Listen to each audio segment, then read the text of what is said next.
mengikuti kegiatan seminar gitu, pasti banyak ceritanya, pengalaman baru, presentasi didengarkan oleh orang lain gitu ya, yang belum kenal, ada komentar dan macam-macam. Nah, berikutnya nanti setelah proses seminar ini selesai, Bapak Ibu masih diminta menulis artikel, di mana artikel itu nanti jika lolos seleksi maka akan diterbitkan dalam proceeding. Itu ya, yang minggu lalu sempat saya sampaikan kalau seminar itu luarannya adalah proceeding. Tapi nanti tetap ada seleksinya juga, Bapak Ibu. Namun jika nanti artikelnya tidak lolos di seleksi, begitu tidak masalah juga. Nanti Bapak Ibu bisa memperbaikinya dan diupload sebagai luaran di jurnal Sinta, begitu.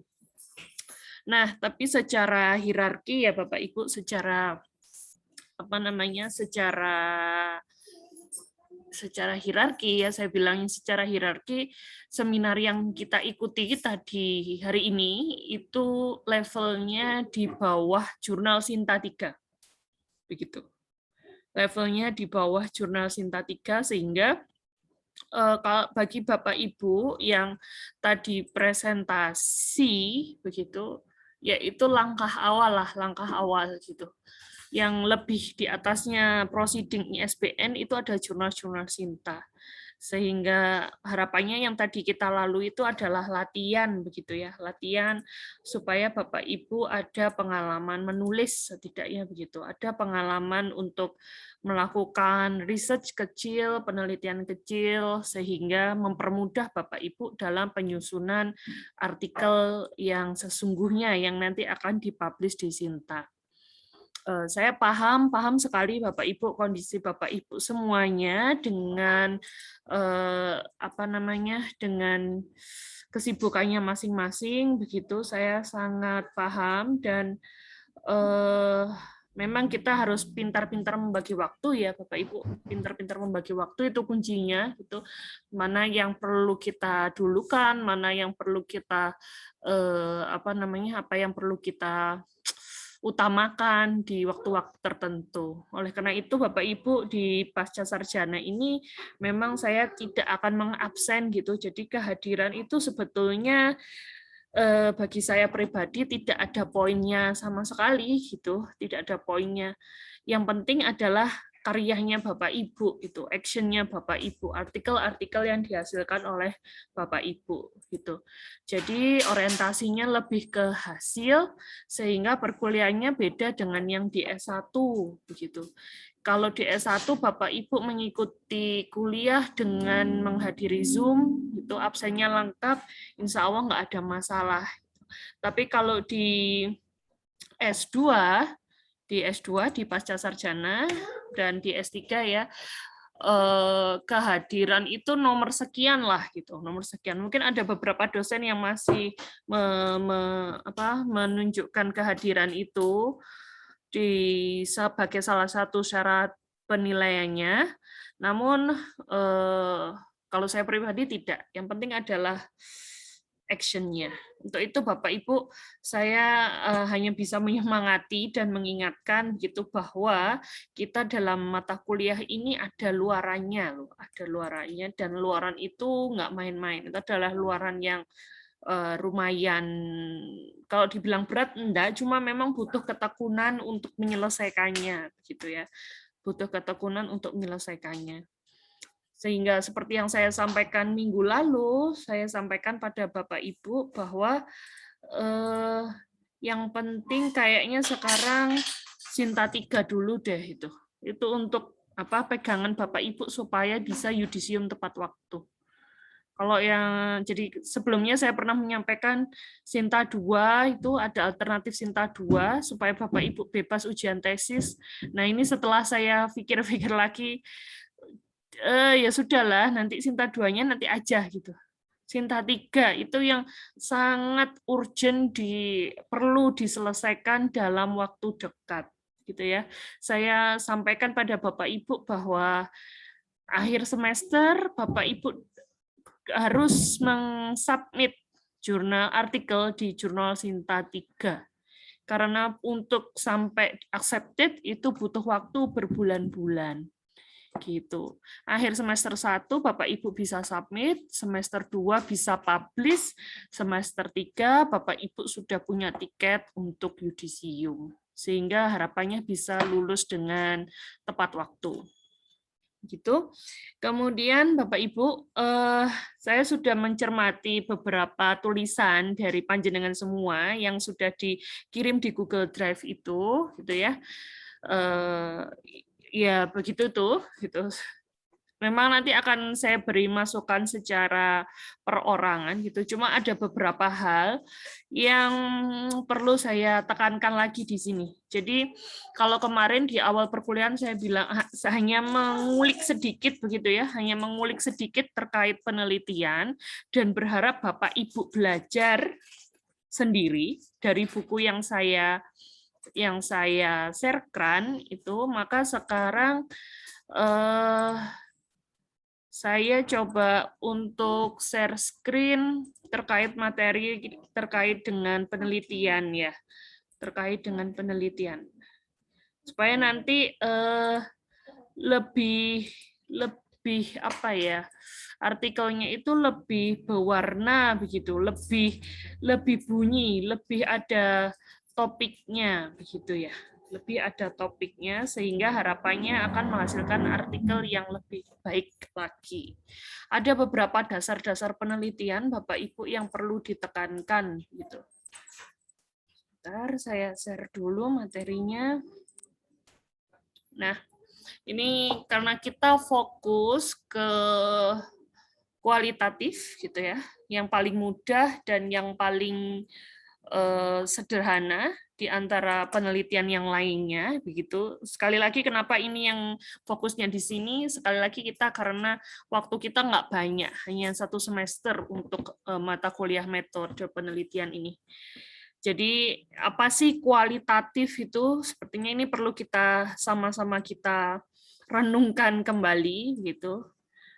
Dan memang ini dalam bahasa Inggris ya Bapak Ibu,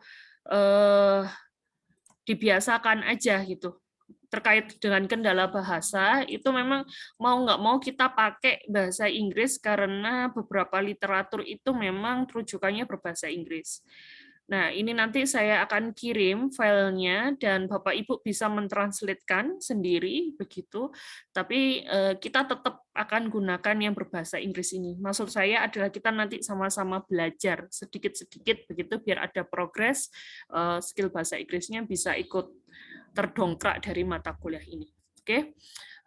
Kita langsung saja di kualitatif, penelitian kualitatif itu karakteristiknya apa gitu ya.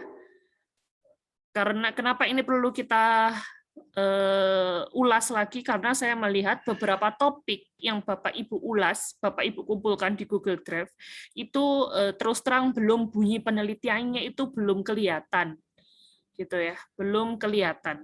Sehingga supaya wujud penelitian itu segera tampak, kita harus mengidentifikasi dulu apa karakteristiknya dalam penelitian kualitatif. Yang pertama, penelitian kualitatif itu mengeksplorasi masalah, gitu ya, mengeksplorasi suatu masalah dan membangun, gitu ya, and developing, membangun pemahaman yang secara detail dari suatu fenomena.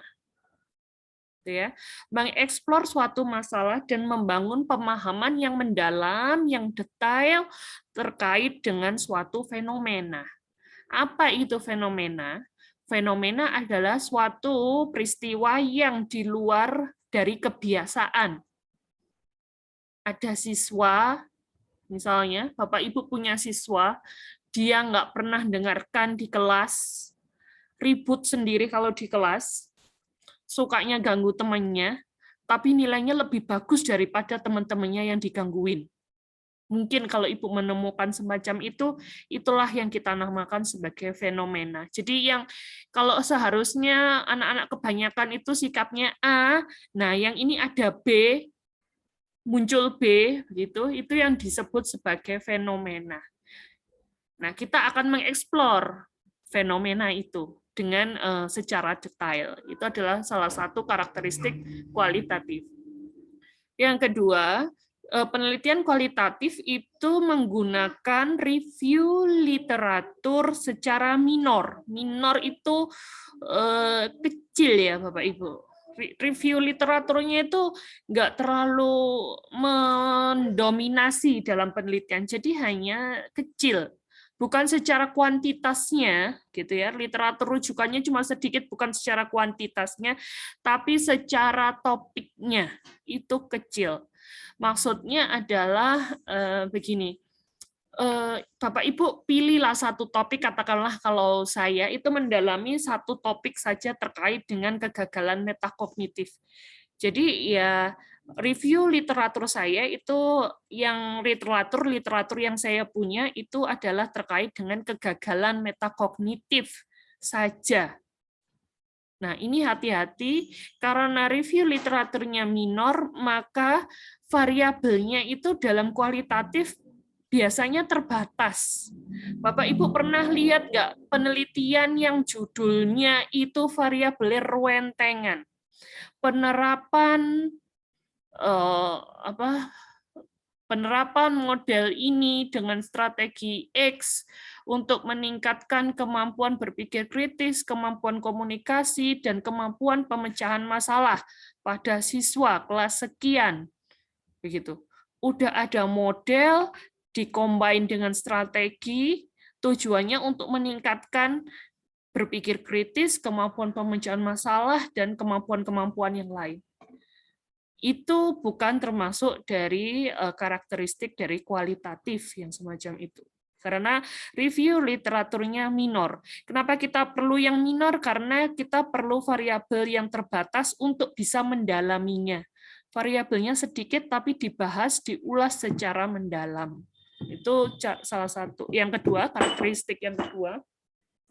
Kemudian yang ketiga, karakteristiknya adalah stating the purpose and research question in a general and broad way so as to the participant experience. Jadi menyatakan tujuan dan pertanyaan penelitian secara umum berdasarkan pengalaman dari partisipan.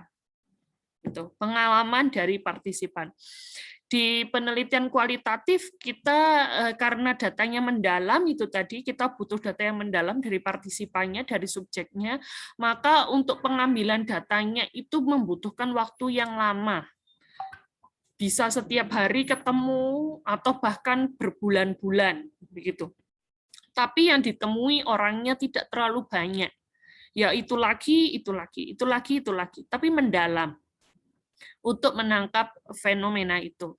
Beda dengan yang kuantitatif, kita paling ketemu sama siswa itu hanya beberapa saat, pada saat mereka belajar, pada saat kita menyebar angket, begitu aja, kemudian pada saat tertentu. Jadi hanya 3-4 kali seperti itu cukup. Tapi kalau di kualitatif, karena ini berdasarkan partisipan experience, gitu, pengalamannya partisipan, maka kita perlu bertemu dengan partisipan itu dalam jumlah yang sering gitu ya.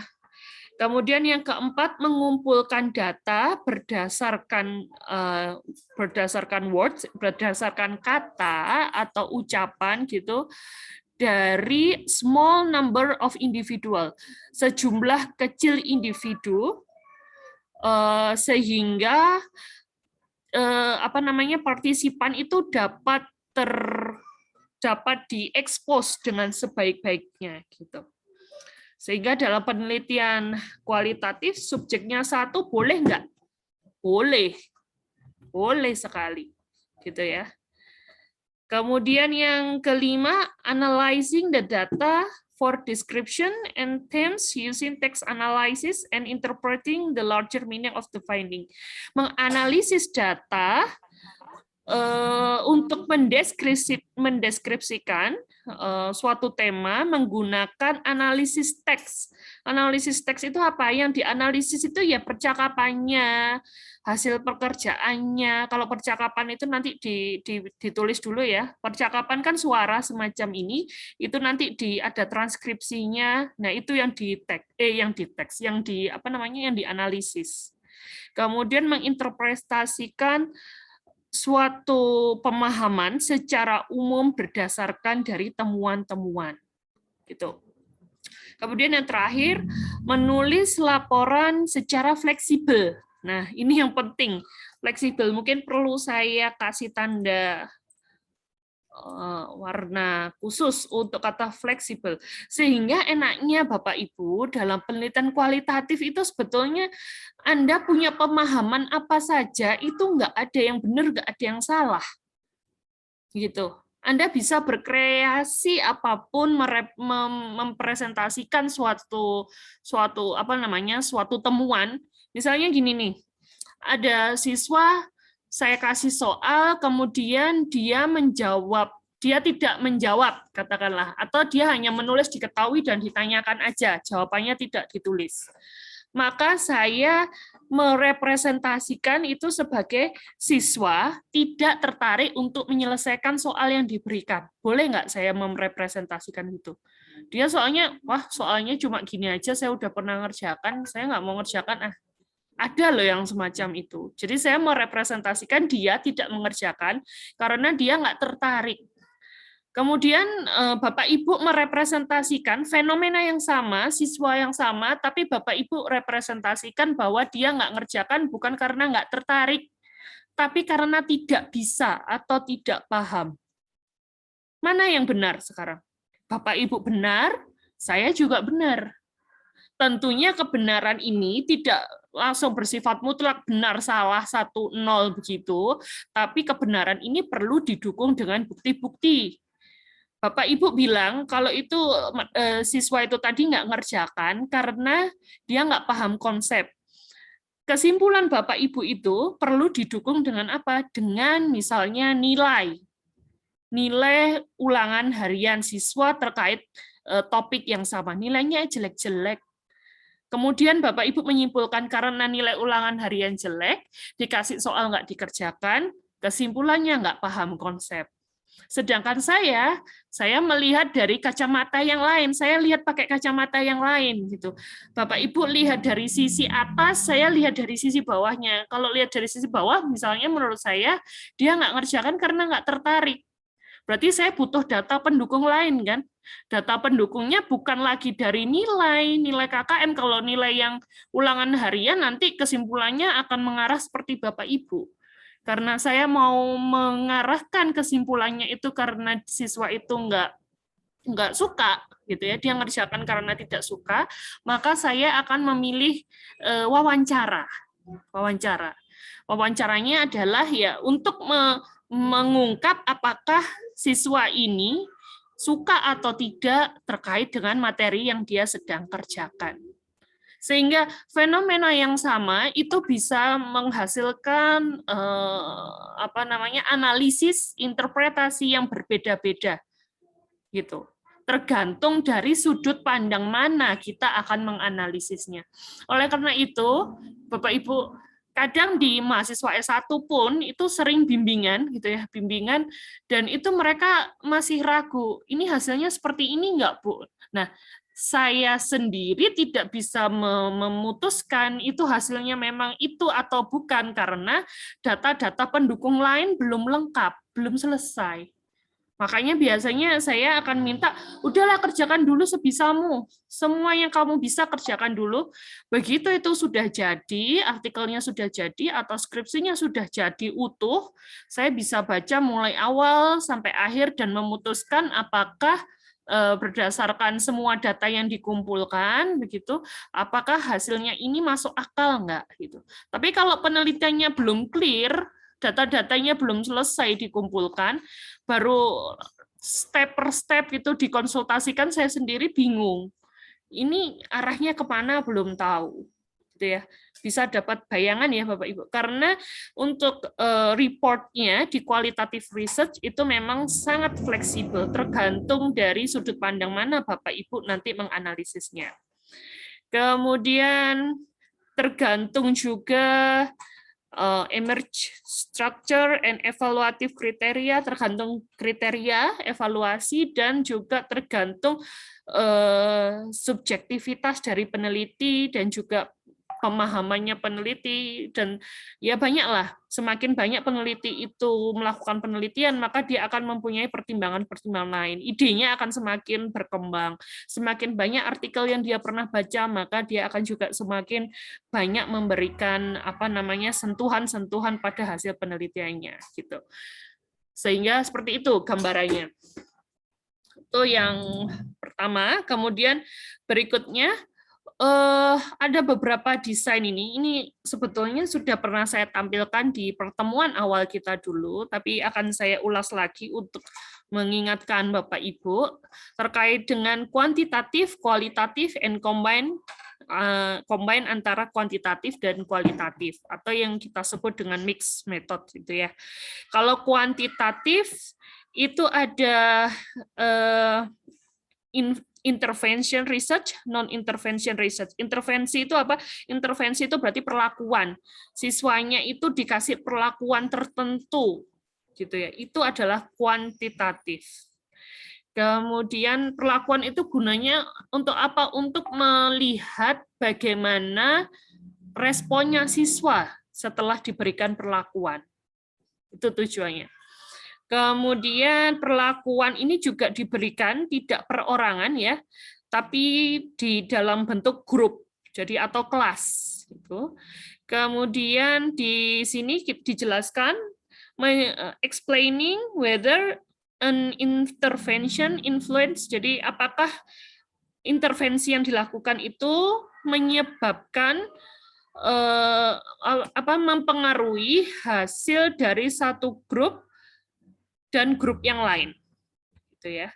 Bagaimana hasilnya dibandingkan antara dua grup itu. Kemudian jika itu seperti itu, membandingkan dua grup yang mendapatkan perlakuan dengan yang tidak dan diamati hasilnya dibandingkan, maka itu adalah penelitian eksperimental, experimental research, gitu ya. Kemudian kalau kita melihat asosiasi atau hubungan variabel, yang hubungan antar variabel gitu ya, dalam satu grup dari suatu individu yang ada di sini, grupnya cuma satu. Jadi kalau yang eksperimental ini ada dua grup gitu ya, minimal dua grup, ada for one group as opposed to another group, berarti ini ada minimal dua grup begitu.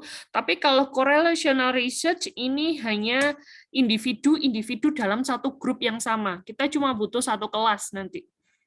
Itu kata kuncinya, silakan ditandai eksperimental, minimal dua grup, correlational research, satu grup, individu-individu dalam satu grup yang sama. Kemudian survei research itu populasi of people. Jadi Bapak Ibu bisa bayangkan ya, di kuantitatif ini kita bekerja dengan banyak orang, dengan banyak siswa. Itulah yang bikin dia lama, yang pertama. Yang kedua, kita harus hati-hati menentukan orangnya, supaya tidak terbolak-balik. Jadi kalau Bapak Ibu mau survei research, harus di populasi. Survei, yang disurvei siapa? Peserta didiknya atau anak-anak didik lesnya, nggak bisa. Harus di populasi. Itu baru yang dikatakan survei. Populasi itu apa? Populasi adalah kumpulan orang-orang yang memiliki karakteristik tertentu, begitu kan ya. Tidak. Jadi siswa kelas 5 di sekolah tertentu begitu. Semua yang kelas 5 boleh Mas Ian. Tapi kalau sebagian kecil itu bukan populasi, belum cukup dikatakan sebagai populasi gitu. Jadi mereka harus punya karakteristik tertentu. Itu survei itulah yang membutuhkan biaya yang besar biasanya. Kemudian itu yang kuantitatif, jadi Bapak Ibu bisa membayangkan untuk kuantitatif karena melibatkan orang yang banyak, maka ini butuh waktu yang lama dan butuh effort tenaga luar biasa, biayanya juga mahal kalau penelitian yang sesungguhnya ya. Dan juga terkait waktu, biasanya walaupun kita jadi guru, kita punya siswa, maka kalau kita akan melakukan eksperimental itu juga harus hati-hati, jangan sampai karena penelitian kita, maka materi yang harusnya kita sampaikan di kelas jadi waktunya banyak berkurang karena jadi penelitian itu mereka. Kemudian yang kedua itu adalah kualitatif research design gitu. Nah, ini yang saya selalu merekomendasikan pada Bapak Ibu, itu bukan berarti karena penelitian saya banyak kualitatif, bukan juga gitu.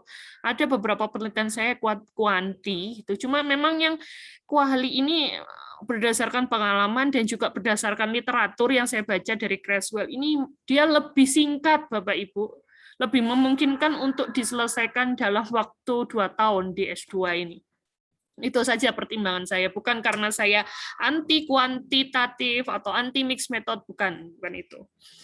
Kemudian yang di kualitatif itu apa? Exploring common experience of individual to develop a theory. Berarti mengeksplorasi experience, pengalaman dari individu tertentu untuk membangun suatu teori.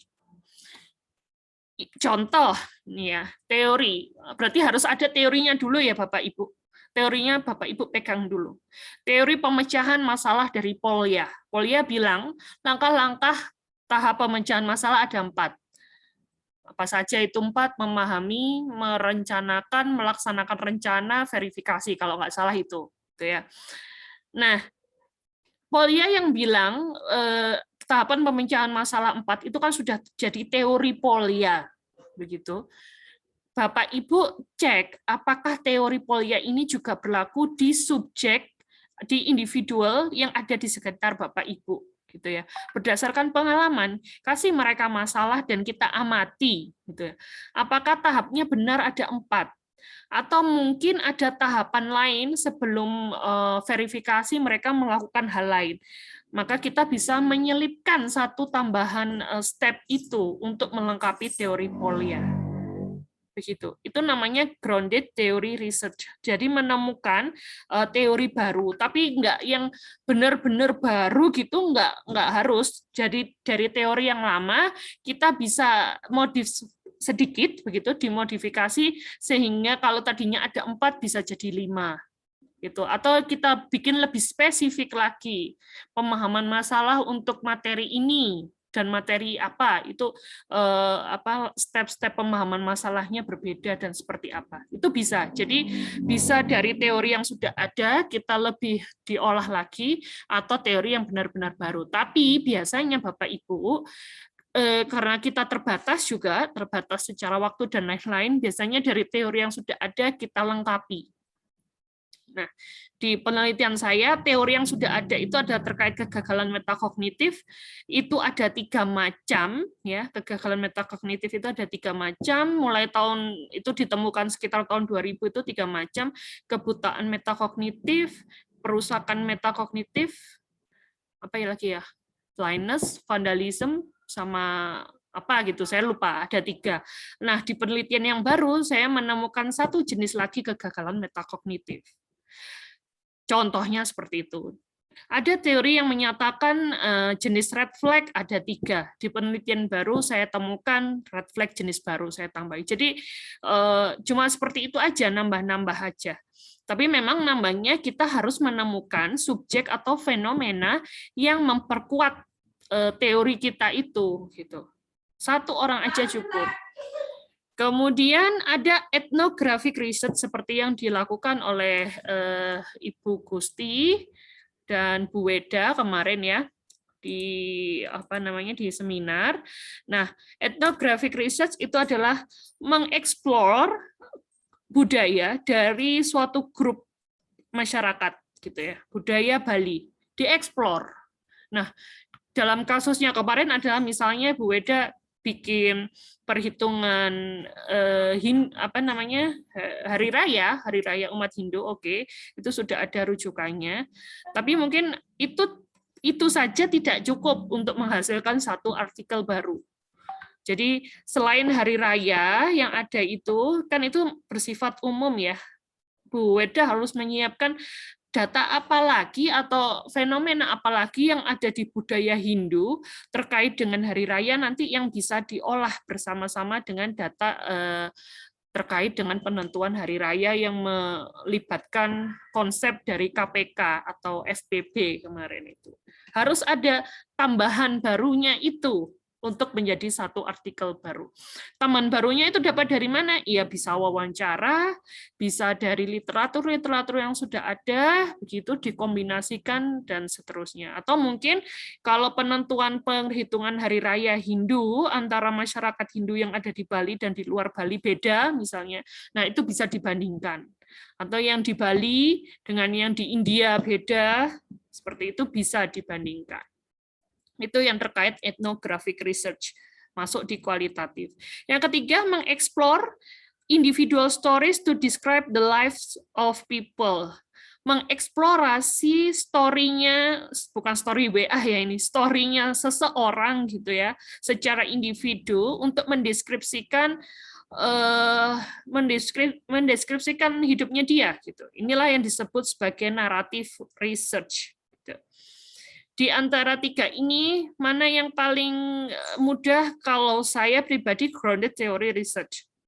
Narrative research ini ya itu tadi, karena dia mengeksplor individual stories, berarti kita harus ngikutin story-nya dia terus. Begitu. Dan itu butuh waktu lama dan data yang banyak. Ethnographic research karena saya tidak pernah menyelami matematika dalam hal budaya, jadi saya juga nggak ada bayangan sama sekali terkait dengan ethnographic research. Perlu baca-baca lagi. Dan banyak rujukan saya itu lebih ke grounded theory research. Jadi saya banyak berkecimpung yang di grounded theory. Nah, yang terakhir ini mungkin kita nggak perlu bahas, ini adalah komunikasi kuantitatif dan kualitatif. Ini bukan berarti jenis penelitian yang baru, tapi kita melakukan dua penelitian dalam satu penelitian. Anda bisa bayangkan, kuantitatifnya dilakukan, kualitatifnya dilakukan. Nah, di sini ada apa? Contohnya ada action research. Apa action research itu? Penelitian tindakan kelas. Nah, penelitian tindakan kelas yang Bapak Ibu lakukan tuh loh, yang sering dilakukan gitu, yang zaman dulu itu masuk di mixed method. Dan ini Bapak Ibu, kalau Bapak Ibu sudah paham sekali minimal buku Creswell ini sudah khatam ya, sudah kholas itu istilahnya, maka Bapak Ibu akan sangat berhati-hati dalam melakukan PTK karena di sana kualitatifnya nggak main-main. Gitu ya, kualitatifnya nggak main-main. Sering kali selama ini kita bilang mixed method, tapi itu hanya kuantitatif dan kualitatifnya hanya deskripsi aja, deskripsi tanpa menganalisis apapun. Jadi tidak mengeksplor. Nah ini Bapak Ibu kata kuncinya di kualitatif itu adalah ada nggak describing gitu, nggak ada kan? Describing nggak ada. Adanya apa? Exploring. Yang berarti adalah mengeksplor itu lebih dalam lagi dari describe. Kalau describe, oke, saya mau describe Bu Eni ya. Malam ini Bu Eni pakai kacamata jilbab putih. Udah, di belakangnya ada, kayaknya di kamar, di belakangnya ada cermin. Saya describe itu. Tapi kalau saya mau explore Bu Eni, maka saya nggak cukup hanya dengan lihat Bu Eni di Zoom aja. Saya harus wawancara, saya harus macam-macam observasi, kalau perlu di rumahnya saya pasang CCTV gitu, supaya saya tahu suasana hati Bu Eni hari ini seharian ngapain aja. Ini lagi kuliah sama saya dalam kondisi moodnya oke atau nggak oke gitu. Kalau oke, tadi habis ngapain kok sekarang moodnya oke, atau sebaliknya, sekarang lagi nggak oke, tadi habis ngapain gitu. Itu namanya mengeksplor. Kalau nggak oke, katakan, oh tadi karena anaknya lagi bikin masalah di sekolah, hari ini nggak oke. Masalah apa? Tuh kan, jadi panjang. Saya harus menginterview guru-guru anaknya Bu Eni di sekolah untuk tahu masalahnya anaknya Bu Eni dan seberapa besar efeknya pada perkuliahan malam ini. Itu exploring. Kalau describing udah jadi, Bu Eni diam aja, saya lihat aja udah jadi describing-nya. Nah, kebanyakan kita action research-nya itu just describe, not explore. Sehingga ya itulah, kalau kita sudah paham, hati-hati banget bikin mixed method karena qualitative research bukan main-main, tidak sekedar describe, tapi kita harus explore. Gitu ya. Nah, ini untuk memudahkan Bapak Ibu, kan kita sudah tahu kuanti, tahu kualitatif gitu ya, tahu dua-duanya, dan kita akan fokus di kualitatif. Which qualitative approach best fit your research need gitu ya? Mana pendekatan kualitatif yang paling sesuai dengan your research, dengan penelitian Bapak Ibu gitu, kurang lebih begitu. Nah, ini kita bisa lihat research focus dan research problemnya. Kalau explore the life of an individual, maka kita tadi ini rujukannya ini sama seperti yang tadi ya. Ini adalah berarti kita naratif research, explore life, gitu ya, mengeksplor kehidupan seorang individu. Research problemnya adalah menceritakan story dari experience, dari pengalaman individu, itu naratif research. Kalau kita fokus penelitiannya memahami esensi dari pengalaman itu. Jadi esensi itu yaitu tadi, Bu Eni malam ini kuliah kondisi mood-nya gimana gitu. Mood yang seperti itu dampaknya bagaimana terhadap perkuliahan dan seterusnya. Berarti kita akan memahami esensi dari experience yang dialami oleh Bu Eni. Maka berarti kita describe the esensi dari suatu fenomena. Ingat, yang ini ada kata kuncinya fenomena, ini yang penting. Gitu ya. Fenomena apa tadi? Fenomena adalah sesuatu yang terjadi di luar kebiasaan. Gitu ya. Kemudian, jadi kalau yang phenomenological research tidak mungkin ada tanpa adanya fenomena. Fenomena ini harus ada dulu. Gitu. Kemudian yang ketiga, grounded theory, develop a theory grounded in data from the field. Jadi membangun suatu teori dari data yang ada dari lapangan, gitu. Kemudian yang keempat, mendeskripsikan atau menginterpretasikan kultur. Yang tadi saya bilang, ethnographic research. Kemudian yang terakhir, develop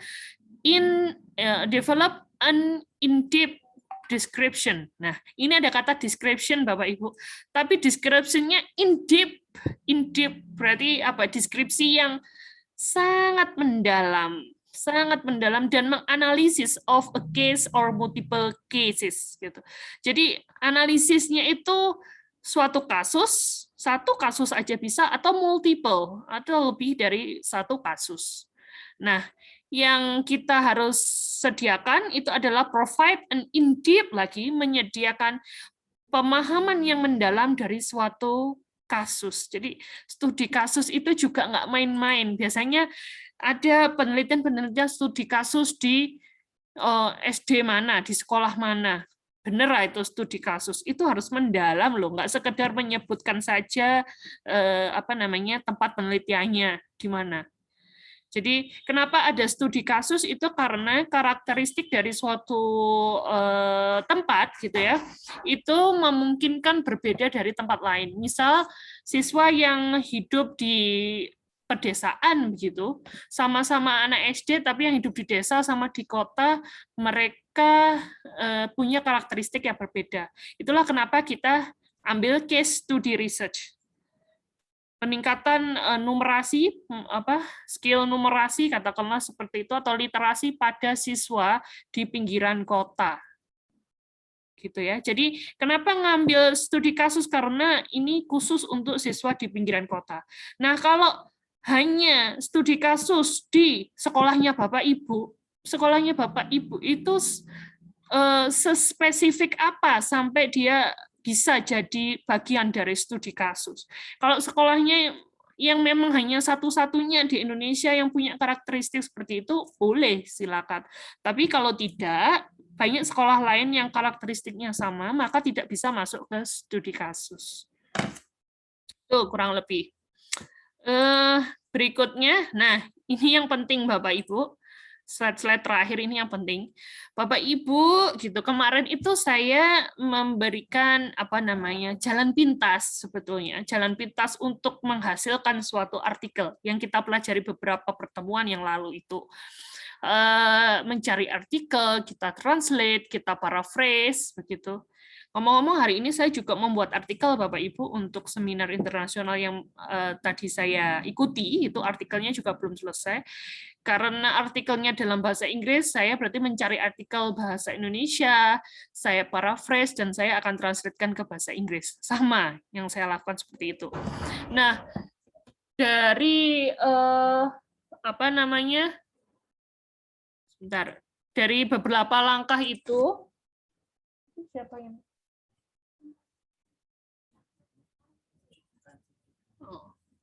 dari beberapa langkah itu untuk dilakukan, yang pertama adalah ini penting Bapak Ibu, penting mengingat begini, selain jalan singkat kita juga perlu tahu jalan benernya ya. Selain jalan tikus kita harus tahu juga jalan utama untuk menuju suatu tempat gitu. Yang pertama ini adalah Bapak Ibu nanti pastikan 1-8 dilakukan dalam menghasilkan artikel nanti. Kita nggak akan selesaikan itu semua malam ini gitu ya. Kita sampai di posisi langkah ketiga aja. Sampai posisi langkah ketiga. Jadi yang pertama itu adalah dari 8 langkah ini, yang pertama adalah identifying a research problem. Mengidentifikasi masalah penelitian. Penting sekali, ini sudah pernah kita lakukan ya Bapak Ibu dulu di awal-awal perkuliahan. Coba ini diamati lagi. Jadi, masalah yang Bapak Ibu angkat itu apa? Itu perlu sekali. Jangan mengambil suatu topik, kenapa ngambil topik itu? Ya pingin aja, enggak. Gitu. Jadi suatu penelitian itu berangkat dari masalah. Gitu ya. Ini ada contohnya, mulai dari yang sifatnya general, paling umum, dan sampai yang paling spesifik. General itu topik, distance learning, pembelajaran jarak jauh, research problemnya, masalah penelitiannya, lack of student in distance education classes. Berarti kurangnya lack of student in distance education. Jadi kurangnya siswa dalam pembelajaran jarak jauh, dalam kelas pembelajaran jarak jauh. Apa mereka kekurang-kurangannya itu apa? Kemudian purpose statement-nya untuk mempelajari atau meneliti mengapa, why student, kenapa siswa tidak menghadiri pembelajaran jarak jauh. Ini di tingkat universitas ya, community college. Kemudian research question-nya, apakah penggunaan teknologi website di kelas deter student from enrolling in a distance. Oke. Apakah penggunaan teknologi website di kelas itu mengakibatkan siswa enggan untuk masuk atau mengikuti, bagaimana sikap mereka mengikuti pembelajaran di kelas daring? Apakah ada pengaruhnya penggunaan website teknologi ini? Apakah ada pengaruhnya? Nah, itu perlu diidentifikasi semuanya, Bapak Ibu. Nah, masalah ini harus ada dulu, sehingga baru Bapak Ibu itu akan nanti menemukan, ini kan ada kata kunci ya, di topik ini ada distance learning, research problem ada lack of student, purpose statement ini ada lagi distance, ada kata distance di sini, not attend, tidak menghadiri, dan seterusnya. Kata-kata kunci yang ada di topik sampai di research question, ini yang kita bisa googling, kita cari artikel-artikel yang berhubungan dengan kata-kata kunci yang ada di sini. Sehingga Bapak Ibu rujukannya menjadi kaya. Gitu. Tapi selama ininya nggak clear, Bapak Ibu, identifying a research problemnya nggak clear, Bapak Ibu bingung cari rujukannya apa, gitu. Jadi ini harus selesai dulu. Setelah identifikasi masalah penelitian selesai, yang kedua review the literatur, atau kita mencari literatur yang mendukung. Yang nyari siapa? Bapak Ibu sendiri. Gitu ya. Ya perlu ditekankan di sini di langkah kedua ada perbedaan posisi literatur itu antara yang kuantitatif dan yang kualitatif. Gitu ya. jumlah literatur yang disitasi di awal penelitian. Yang pertama, jumlah amount of literature cited at the beginning of the study. Kalau yang di kualitatif itu yang secara substansial saja. Secara substansial, kalau yang di kualitatif minimal. Substansial apa? Substansial berarti secara substansi itu berkaitan dengan topik yang Bapak Ibu teliti. Begitu. Sehingga hal-hal yang terlalu jauh dari topik, misalnya matematika adalah mother of science, nah itu udah nggak perlu dilakukan, nggak substansial yang itu, gitu ya. Kalau di kualitatif, amount literaturnya itu minimalis, sedikit saja. Kenapa sedikit? Di sini lebih ke idenya Bapak Ibu, idenya. Jadi yang kualitatif itu memang mahal di ide. Kalau ini rujukannya banyak di awal kuantitatif. Kemudian penggunaan literatur di awal penelitian itu kalau kuantitatif untuk menjustifikasi dokumen yang dibutuhkan di penelitian, ya. Kalau yang ini untuk menjustifikasi dokumen yang dibutuhkan di penelitian, itu sama, kuantitatif dan kualitatif. Kalau yang di kuantitatif ada tambahannya menyediakan rasional sebagai arah penelitian. Misalnya ada purpose statement, research question, hipotesis awal, hipotesis akhir itu harus diidentifikasi dulu. Gitu. Kemudian yang ketiga, use of Bentar ya, sebentar Bapak Ibu.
Baik, saya lanjutkan Bapak Ibu. Kemudian yang ketiga, penggunaan literatur di akhir studi, di akhir penelitian. Kalau kuantitatif untuk mengkonfirmasi atau tidak mengkonfirmasi prediksi yang kita buat, gitu ya. Jadi literatur itu digunakan untuk mendukung atau malah justru mengcounter, lawan katanya mendukung itu berarti misalnya begini. Kalau mendukung, hasil penelitian ini sesuai dengan penelitian sebelumnya yang dilakukan oleh si X yang menyatakan bahwa bla bla bla bla bla. Itu confirm. Tapi kalau disconfirm, itu maksudnya hasil penelitian ini menyatakan bahwa kemampuan ini tidak ada hubungannya dengan variabel ini, tidak ada hubungannya dengan variabel itu. Hal ini bertentangan dengan hasil penelitian sebelumnya yang menyatakan bahwa variabel ini berhubungan dengan variabel itu. Itu confirm, disconfirm. Kalau yang kualitatif, literatur digunakan untuk support, gitu ya, support or modify existing finding in the literature. Support berarti itu tadi mendukung, ya, mendukung. Berarti hasil penelitian ini sesuai dengan teori Polya yang menyatakan bahwa pemecahan masalah ada 4. Itu maknanya adalah support. Jadi hasilnya mendukung dari teori yang sudah ada. Modify berarti memodifikasi. Hasil penelitian ini menyatakan pemecahan masalah ada 5 atau dikurangi ada 3. Gitu. Itu berarti modify existing finding in the literature. Biasanya yang untuk jurnal-jurnal internasional kalau support itu udah nggak laku. Jurnal internasional lakunya apa, dan beberapa jurnal Sinta itu mintanya hasil yang modify existing finding in the literature. Itu kata kuncinya. Jadi Bapak Ibu sebelum bikin penelitian, Bapak Ibu sebelum nulis nih, Bapak Ibu sudah ada pandangan awalnya seperti apa, yang akan saya lakukan nanti apa, datanya seperti apa, dan hasilnya seperti apa. Itu sudah ada, tinggal kita tuangkan dalam bentuk tulisan. Itu dirancang di awal, begitu ya Bapak Ibu. Nah, review literatur ini contohnya seperti ini. Kalau itu tadi karakteristiknya, contohnya seperti ini. Jadi ada yang namanya literatur map, ini mirip dengan map mind mapping ya. Jadi ada beberapa, ini ada rujukan-rujukannya, ini kemudian topik-topik sentralnya apa, ini kaitannya dengan apa, dan seterusnya. Ini Bapak Ibu juga harus punya, supaya nanti menulisnya mudah. Kalau poin 1 sampai 8 ini nggak diikuti, itu tulisannya nggak jadi-jadi nanti. Kemudian tahap yang terakhir untuk yang kita bahas malam ini, itu yang step 3, adalah specifying a purpose and research question or hypothesis. Jadi kalau di penelitian kualitatif tapi nggak ada hipotesisnya ya. Purpose-nya yang ada, research question masih ada. Nah, ini kita harus bikin yang specifying, yang spesifik, yang khusus gitu. Ini sebetulnya tadi sudah di slide-slide sebelumnya sudah ada. Nah, untuk purpose statement itu overall direction, atau ini nggak perlu dirisaukan lah Bapak Ibu, ini nggak perlu dirisaukan. Ini sama dengan slide yang nomor 1 ini. Ini semakin spesifik, research question itu harus semakin spesifik, lebih spesifik daripada topik. Intinya sama sih, itu aja, biar nggak bingung. Itu ya. Harus semakin spesifik. Jangan sampai purpose, research problem nggak ada bedanya. Jangan sampai, harus semakin spesifik. Kemudian kita bisa lihat di sini. Nah, ini contoh dalam penelitian kualitatif ya. Contohnya ini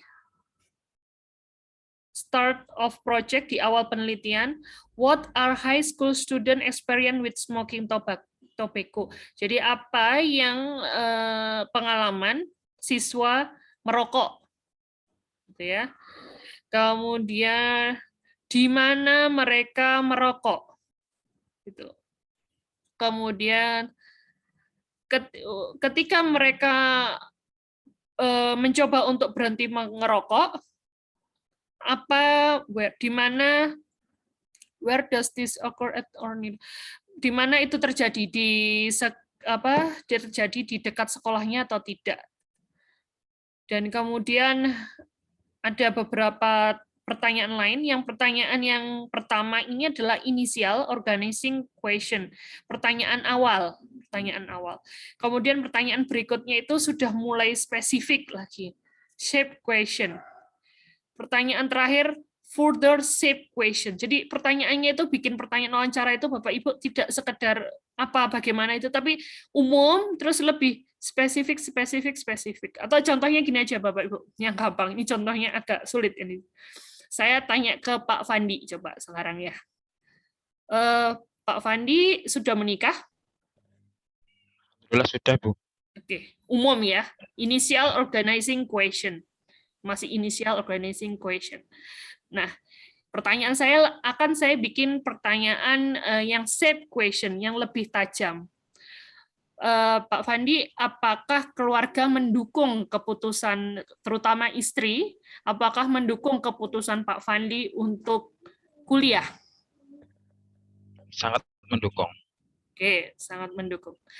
Kemudian lebih spesifik lagi, bagaimana bentuk dukungan keluarga terhadap Pak Fandi untuk kuliah? Apa dalam bentuk materi atau yang lain mungkin? Lebih ke support moral. Doa. Doa, oke. Membantu sebagian yang harus saya kerjakan. Waduh, bapak-bapak ini. Maksudnya misalkan Bu ya, saya harus Misalkan saya harus jemur pakaian misalkan. Ketika saya sedang sibuk kuliah, maka otomatis dia sudah paham apa harus dilakukan. Misalkan jemput anak ngaji misalkan, maka biasanya saya itu bisa gantian. Bisa gantian. Modus ini Pak Fandi. Nah, ini mau kuliah gitu. Tiap malam minggu kuliah. Iya, emang jadwalnya malam minggu, mau gimana lagi. Oke. Nah, itu lebih spesifik gitu. Kalau mau saya bikin lebih sharp lagi, lebih spesifik lagi, saya bisa pernah nggak istrinya menyatakan bahwa berubah pikiran, kalau ternyata kuliah itu berat, udah berhenti aja gitu. Tuh kan lebih spesifik lagi. Nah, semacam itu ya Bapak Ibu ya. Jadi bisa dirasakan ya, kok tambah lama tambah, Pak Fandi ngerasa nggak tambah lama kok tambah dikorek-korek nih gitu dari yang awal tadi. Gitu. Ya, ya lebih mendalam. In deep tadi Bu, lebih Ya, mendalam. in deep. Sehingga saya banyak data yang akan saya kumpulkan. Jadi bukan sekedar Pak Fandi sudah menikah, sudah Bu, anaknya berapa anak, tinggal di mana, itu nggak ada yang deep itu, nggak ada yang shape. Tinggal di mana, anaknya berapa, kelas berapa, gitu. Sekolah di mana, aduh itu nggak in deep. Sama dengan Bapak Ibu wawancara siswa, apa ada kesulitan, sulitnya di mana? Oh itu, kenapa kamu jawab itu? Ya saya pengen aja jawab itu. Oh ya udah selesai. Terus apa yang dianalize di sana? Nggak ada yang deep itu tadi, gitu ya. Itu salah satunya. Kemudian sedikit ini kurang 2 slide, Bapak Ibu. Problem typically found in a central question in qualitative. Ini sama ya. Ini contoh yang too general.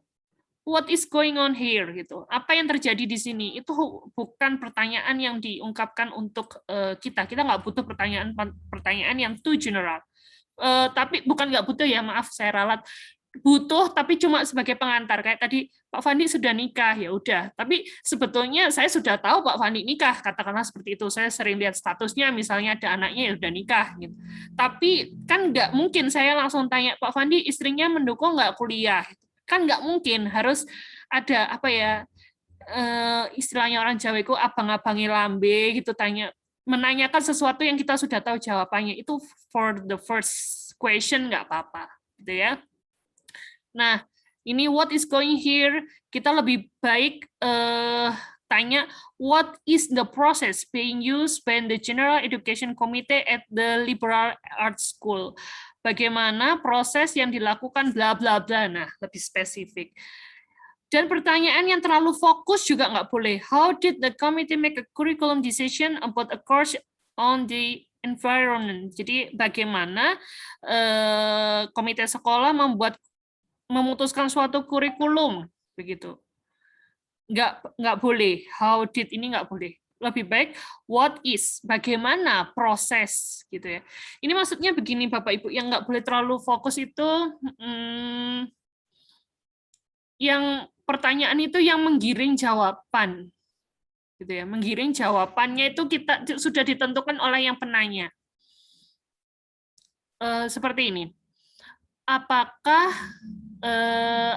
Bapak menyukai perkuliahan malam ini? Begitu. Itu nggak boleh. Apakah Bapak menyukai perkuliahan kita malam ini? Nggak boleh. Itu Bapak Ibu rasakan deh, kalau saya tanya ke Bapak Ibu gitu. Atau jangan perkuliahan inilah, nggak mungkin kan yang tanya dosennya ya pasti suka semua. Nggak mungkin bilang nggak suka, mau nilai apa nanti. Misalnya gini, Bapak Ibu seneng nggak kuliahnya Pak Anies? Gitu. Itu kan Bapak Ibu mau jawab itu masih ini jawab beneran apa jawab yang menjawab sesuai kenyataan atau menjawab sesuai yang ingin didengarkan oleh si penanya. Kan ada rasa itu. Tapi saya harusnya tanyanya begini, Bapak Ibu bagaimana proses perkuliahan bersama Pak Anies? Nah, itu lebih netral dirasa daripada saya tanya, Bapak Ibu suka enggak kuliah dengan Pak Anies? Itu tidak boleh too fokus itu di sana. Kemudian yang terakhir, to laden with assumption, how did the curriculum committee alienation from the college Nah, ini sama. Jadi asumsi-asumsi semacam tadi itu harus dinetralisir supaya jawabannya tidak tergiring ke satu titik tertentu gitu ya. Lebih ke bagaimana, apakah gitu. Kemudian yang terakhir, Bapak Ibu, di sini, nah ini masih tetap sama terkait dengan pertanyaan-pertanyaan itu. Intent, ini ada central question, what does it mean to be a professional teacher? What do professional teachers do? Apa yang dilakukan oleh guru profesional? Nah, dan contoh-contoh yang lain gitu ya. Kemudian ada pertanyaan terkait prosedural. Central question-nya, what is the change process in the revision of a general education curriculum?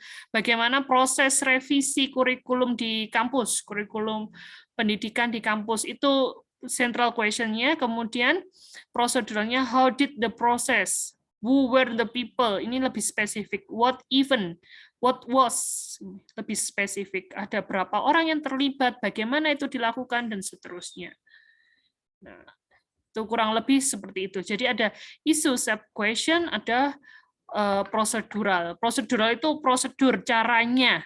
Isu itu terkait dengan topik penelitian yang kita bahas. Dua-duanya harus ada, baik yang sentral maupun yang non sentral, gitu ya. Nah, mungkin itu dulu Bapak Ibu untuk malam ini dari saya. Silakan kalau ada yang mau ditanyakan. Tapi harapannya dari poin 1, 2, 3 ini Bapak Ibu masih ada 8 poin ya. Untuk malam ini saya cukupkan 3. Bapak Ibu ada gambaran gitu ya. Untuk paling enggak 1, 2, 3 ini cukup untuk bikin pendahuluan. Pendahuluan yang sudah berbunyi penelitian lah gitu, sudah pantas untuk di-upload begitu. Modalnya 1, 2, 3. Nanti setelah introduction, setelah pendahuluan kita akan bikin metode di artikel butuh metode, yang kita butuhkan adalah 4 dan 6 gitu ya. Kalau kualitatif ya 6 aja berarti. Nah, ini yang untuk metodenya. Jadi yang 1, 2, 3 ini untuk pendahuluan, Bapak Ibu. Kemudian result analysis, kita butuh yang ini, yang nomor 5 atau 6. Dan terakhir kita butuh yang nomor 8. Nih. Jadi nanti pertemuan berikutnya saya akan jelaskan yang 4 dan 6. Atau mungkin bisa langsung 4 sampai 7 dan terakhir 8 gitu. Karena kita fokus di kualitatif saja. Silakan Bapak Ibu jika ada yang mau ditanyakan, silakan langsung. Bu Farah. Silakan. Punten slide ke-9 tadi belum ditampilkan. Oke, ini tidak ditampilkan Bu karena ini apa namanya? Oh ya, tadi belum ya. Yang ini kuantitatif, berarti suatu variabel gitu ya, mempengaruhi variabel yang lain, variabel bebas, variabel terikat ya, seperti yang biasanya. Yang kalau kualitatif, understanding or exploring central phenomena. Sama sih dengan penjelasan sebelumnya. Jadi kita punya dulu satu variabel, katakanlah di sini Y. Y ini kita bahas dari sisi atas, bawah, depan, belakang, samping kanan, samping kiri, habis kita kupas Y itu. Anggap Y ini telur, Bapak Ibu, kita kupas itu dari atas, dari samping kanan, samping kiri, samping bawah, dari mana-mana sampai Y-nya benar-benar buka. Tapi kalau di kuantitatif, enggak. Seperti itu. Makanya kita butuh, apa kata kuncinya adalah in-depth understanding of Y. Kita harus memahami Y secara mendalam, dari berbagai sisi. Gitu. Dari berbagai sudut pandang, dari kacamata yang berbeda. Hanya itu aja mungkin. Sehingga variabelnya nggak banyak-banyak. Ini pekerjaannya banyak soalnya kita di kualitatif gitu ya. Farah. Iya, silakan. Mau tanya ini untuk kasus saya, jadi mungkin supaya nanti dapat pencerahan lagi. Kemarin di awal saya akan meneliti pelaksanaan asesmen, tapi setelah bergerak ternyata ada kendala karena untuk soal asesmen kan kita tidak boleh masuk karena itu rahasia. Ada kendala apa? Nggak dengar sih. Soal asesmen kan kita sebagai peneliti tidak boleh masuk ke dalam ruangan ujian. Oh iya. Ya, akhirnya saya merubah, saya hanya mendata ke anak-anak pasca asesmen, kira-kira soal yang muncul yang mana di buku, kemudian saya pilih beberapa yang sudah dominan, saya ambil 2 saja, soal itu saya berikan ke anak-anak, 45 anak. Terus saya koreksi, ternyata anak-anak saya menemukan yang anak perlu saya teliti ada sekitar 6. Itu enggak bisa sama sekali, saya wawancara, saat ini saya sudah menemukan, ternyata anak-anak belum bisa Porogabit, ada 4 anak. Kemudian ada anak yang belum paham istilah lusin, sama sekali tidak paham lusin, sehingga Istilah tidak apa, bisa Pak? menyelesaikan. Kemudian ada lusin, 1 Oh, lusin, lusin. tidak tahu sama sekali. Kemudian istilah diskon dia juga tidak tahu. Diskon itu apa, tidak tahu. Kemudian dari itu saya sudah menyimpulkan ada ketemu masalahnya. Kemudian yang satu lagi untuk 2, rata-rata anak-anak membaca literasi angka itu belum tuntas. Contoh ada kalimat begini. Ada kalimat, jerapah betina beratnya tidak mencapai 1000. Itu langsung dianggap beratnya 1000. Ketika membuat kesimpulan dia akan salah pasti. Karena kan ketika membandingkan ini lebih atau kurang, dia menganggap 1000 itu rata-rata ke situ. Dan saya temukan juga anak yang nomor awal pandai bisa jawab, di situ juga terjebak. Dan beberapa kasus lain. Nah, apa langkah saya ini sudah cukup, apa kemudian saya perlu berdalam lagi? Yang Bapak lakukan itu terlalu luas. Too many. Tapi tidak ada yang deep. Sehingga Bapak harus fokus mana yang mau dibikin deep di antara semua yang Bapak tampilkan. Satu saja. Katakanlah misalnya terkait dengan yang itu tadi ya, apa tadi, lusin. Porogabit. Atau porogabit. Porogabit boleh. Porogabit. Oke, porogabit boleh. Ya udah itu aja, Pak. Tidak perlu dihubung-hubungkan lagi dengan yang lain-lain. Dengan yang lusin, dengan yang ini, yang itu. Katakanlah yang porogabit, sudah itu saja. Bapak cari-cari dulu topik misalnya itu adalah terkait dengan porogabit, kemudian mereka adalah student in use porogabit to solve the mathematic problem gitu katakanlah, mereka nggak bisa pembagian menggunakan porogabit itu. Nah itu aja yang digali. Jadi katakanlah kalau digambar di slide 9 tadi.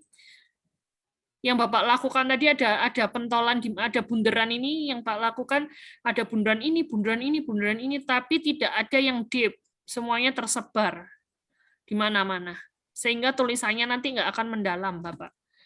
Kalau misalnya Bapak ambil satu, katakanlah tentang porogabit, ya udah itu cukup. Bapak bisa wawancara bagaimana pemahaman dia terhadap bilangan, materi. Kalau porogabit itu kan pembagian itu kan Pak, ya kan maksudnya yang pakai tanda gini. Pembagian, berarti kan perkaliannya juga digali dulu. Perkaliannya, sebelum perkalian itu berarti penjumlahannya, pengurangannya, kan ada toh di porogabit itu juga pengurangannya, dan seterusnya. Itu aja yang dikali-kali. Dan Bapak akhirnya bisa menemukan artikel-artikel terkait dengan bilangan, dan porogabit kan bilangan bulat ya, yang awal dulu. Walaupun dia bisa desimal, tapi fokus aja ke yang untuk pembagian yang bilangan bulat, terkait pemahaman konsep bilangan bulatnya dia. Dia tahu nggak bilangan bulat itu mulai dari mana? Negatif itu masuk bulat nggak? Dia tahu nggak? Itu yang yang kita perlu expose di sana, sehingga seperti telur yang dikupas dari segala sisi itu tadi Pak, pemahamannya bisa utuh gitu. Mungkin nanti Bapak bisa menemukan sebetulnya dia nggak bisa porogabit itu kan bukan sekedar dia nggak bisa porogabit, tidak sederhana itu kan Pak. Bapak harus tahu di antara 6 siswa yang Bapak bilang tadi nggak bisa porogabit, si A itu nggak bisanya karena apa? Karena entah dia yang bilangan bulatnya nggak paham, atau dia nggak bisa pengurangan, atau yang mana? Si B yang mana, si C yang mana? Nanti kita bisa spesifikasikan, misalnya ada 3 kategori, katakanlah. Si A nggak bisa porogabit karena dia nggak paham konsep operasi bilangan bulat. Si B nggak bisa porogabit karena, itu bukan si A, si B ya Pak. Kelompok 1 adalah siswa yang tidak bisa porogabit karena mereka tidak paham konsep bilangan bulat, katakanlah. Kelompok 2 adalah siswa yang tidak bisa porogabit karena mereka tidak paham prosedurnya. Maksudnya tuh tulis di atas, ini dikalikan, terus tulis bawah gitu. Itu mereka nggak paham prosedur Iya. itu. Si C, tapi dia konsep bilangan bulatnya tahu, Pak. Dia konsep bilangan bulatnya tahu. Jadi dia penjumlahan pengurangan udah lancar perkalian. Si C, dia nggak bisa porogapit, tidak bisa melakukan porogapit. Kalau tadi prosedural sudah, dia nggak paham konsep sudah. Misalnya kelompok yang C adalah kelompok siswa yang nggak bisa porogapit karena mereka kesulitan dalam mengoperasikan bilangan-bilangan yang jumlahnya besar. Ada juga yang semacam itu. Misalnya perkalian antara bilangan 0 sampai 9 dia oke, tapi kalau sudah 14 kali 13 dia masih nah itu. Tadi dia sebetulnya perkaliannya bisa, cuma yang bilangan digit banyak dia ada masalah di sana. Dispesifikasikan semacam itu sudah jadi, Bapak. Gitu ya. Jadi jangan terlalu banyak yang diamati, sedikit satu atau dua, tapi in deep understanding tadi. Oke, paham. Dan pertanyaan-pertanyaannya nanti bisa difokuskan, Pak. Central question, ya itu kayak saya tanya Pak Fandi tadi. Jangan lagi nanti tanya, kenapa kamu nggak bisa porogapit? Dia juga sendiri nggak tahu, Pak, anaknya itu. Kalau Bapak tanya, kamu nggak bisa porogapit, kenapa? Ya nggak iso, Pak. Palingnya cuma gitu. Jadi Bapak sendiri yang harus menggali dengan in-deep question tadi. Gitu ya. Iya, matur nuwun. Ya, sama-sama, Bapak. Ada lagi yang lain, Bapak, Ibu, monggo. Bu Julia tadi raise hand atau kepencet, Bu? Boten sampun niku mau Bu Farah Oh, tanya sudah. yang slide 9 niku. Oke, terlewat. Yang lainnya ada, Bapak, Ibu? Mungkin saya, Bu. Saya Ibu. Oh ya. Ya, silakan. Gantian, monggo. Saya, Bu. Ya. Silakan. Mungkin yang saya, kalau di variabelnya sama yang PDF yang Ibu kirim. Cuma saya bingungnya di topiknya, karena nanti untuk tujuan dan pemecahan masalahnya, dari yang pertama saya kirim judulnya, kemudian berubah dari PDF yang Ibu kirim. Saya bingungnya mau ngambil yang mana, Bu. Kalau variabelnya sama tentang hambatan belajar, cuma di topiknya. Oke, topiknya itu hambatan belajar itu, Pak. Itu kan topik tuh. Tidak, maksudnya yang kedua kan tentang yang bukti matematika, kalau yang pertama kan tentang karena masa pandemi. Jadi beda tujuan, apa risetnya itu beda juga itu. Sebentar, topiknya apa, Pak? Learning obstacle kan? Hambatan belajar toh. Masalah penelitiannya. Hambatan belajar pada distant, hampir sama dengan ini, lack of student in distant education classes. Jadi hambatan belajar siswa pada kelas online, sekian, katakanlah. Ya. Atau kelas yang berlangsung selama pandemi, gitu kan ya? Ya, kalau yang kedua kan hambatan belajar tentang mahasiswa yang magang MPPL untuk menemukan bukti matematika dari materi geometri transformasi. Oke. Nah, itu kemudian pertanyaannya mau pakai yang mana gitu? Iya. Ya terserah Bapak. Bapak terserah Bapak. Bapak yang mantep yang mana? Ini yang ngerjakan nanti kan Bapak. Jadi gini, saya itu hanya memberikan saja saran, pandangan begitu berdasarkan apa yang saya tahu gitu. Cuma yang action di lapangan kan Bapak. Yang action di lapangan Bapak. Yang ada subjeknya mana gitu aja, Pak. Itu yang lebih mudah. Yang ada subjeknya yang mana. Sebetulnya itu bisa di-combine juga gitu. Jadi distant learning, ini topik. Research problemnya adalah lack of student in distant education classes gitu. Purpose statement-nya, nah kalau di sini kan lebih spesifik lagi. Kelas daring yang mana? Kelas daring di community college, di tingkat perguruan tinggi. Ini lebih spesifik. Bapak lebih spesifikkan lagi, perguruan tinggi calon guru, berarti lebih spesifik lagi, nggak hanya tingkat perguruan tinggi, tapi prodinya Bapak pilih tertentu. Kan bisa. Jadi nggak usah bingung, karena sebetulnya satu yang itu tadi, yang calon guru tadi Pak, itu kan purpose statement, sedangkan research problem-nya adalah pembelajaran daring. Ya nggak? yang PPL tadi loh, yang PPL itu purpose Ya. statement, dia bentuknya lebih spesifik lagi dari distance education classes. Sama persis seperti ini. Nah, nanti di research question-nya spesifikan lagi, Pak. Entah itu materinya atau apanya, gitu. Entah materinya atau kelas yang diikuti atau apa gitu. Ini kalau Bapak lihat antara topik sampai research question, ini tambah pendek apa tambah panjang teksnya? Topik sampai research question. Panjang. Tambah panjang kan ya? Panjang, ya. Nah, karena yang topik itu kalau digambarkan dari diagram Venn yang himpunan itu, Pak, topik ini mencangkup semua. Di dalam topik, ini topik ya, topik segede ini, di dalam topik itu ada research problem. Bisa dibayangkan, dalamnya research problem ada purpose statement. Di dalamnya purpose statement kita buka lagi ada research question. Nah, itu lebih spesifik gitu. Jadi topik sama research question bukan hal lagi yang beririsan, bukan, tapi topik itu yang mewadahi, yang gede, baskom gede, di dalam baskom gede ada baskom yang lebih kecil, sampai yang paling kecil itu adalah research question. Gitu, Pak. Itu sama kok, dua topik yang Bapak bilang, saya pakai yang mana? Pakai dua-duanya, satunya research problem, satunya purpose statement. Bapak tinggal bikin research question-nya apa. Gitu. Itu ya, Pak ya. Ya. Dengan penerapannya dikondisikan atau dilihat mana yang lebih implementatif, yang lebih mudah diterapkan di sekolah Bapak atau di kampus Bapak. Gitu. Oke. Mungkin ada lagi tadi siapa Bu Ibu atau Bapak tadi? Pertanyaan Saya lain? Bu Ketut. Oh iya, monggo.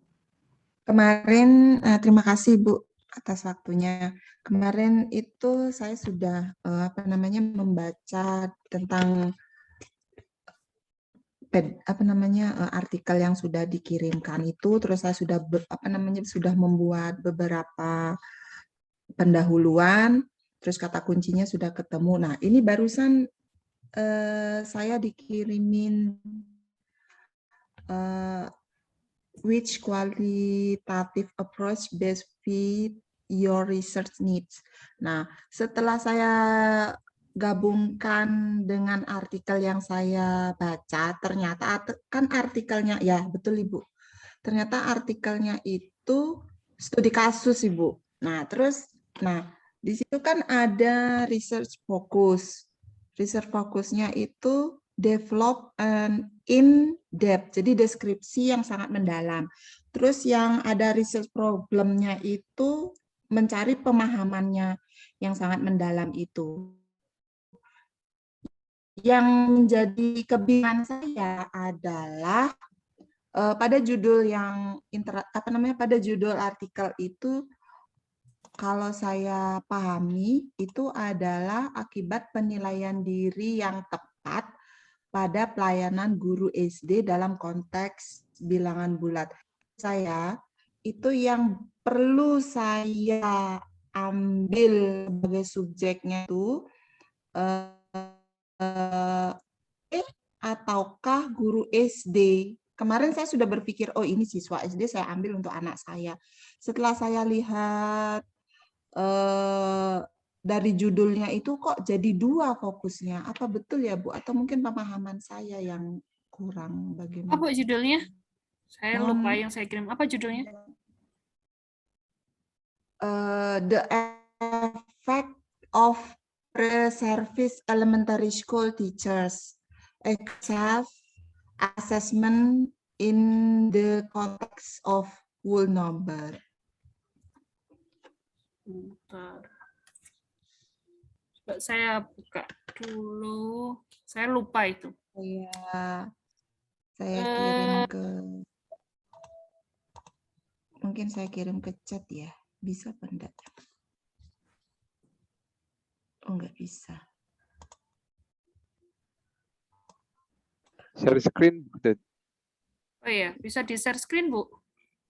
Iya, sebentar Ibu. Ini WA saya mau Cannot start screen agak where while bermasalah. you cannot start Oh, screen. sebentar. Share screen-nya Bu Farah dimatikan. Oh iya ya. Hmm. Sudah.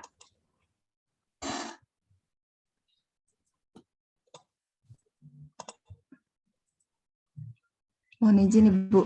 Seperti itu akibat dari pralayanan guru SD. Itu efek dari Pre-Service Elementary School Teacher itu Pre-Service Teacher itu guru PPL, Bu. PPL. Jadi atau mahasiswa pendidikan yang belum lulus itu istilahnya Pre-Service Teacher.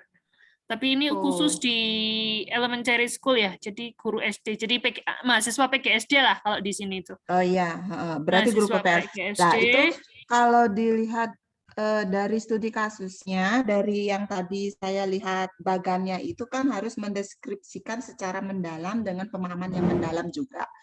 Dari judul ini kok saya dapat dari 2, apakah saya harus memahami atau mendalami si guru PPL ini atau si siswanya, Bu?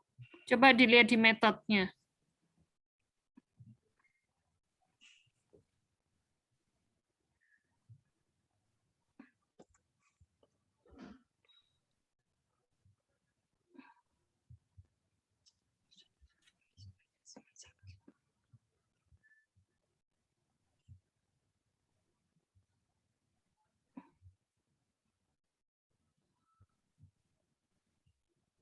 Nah, itu 1, 2, 3, 4 itu research question ya.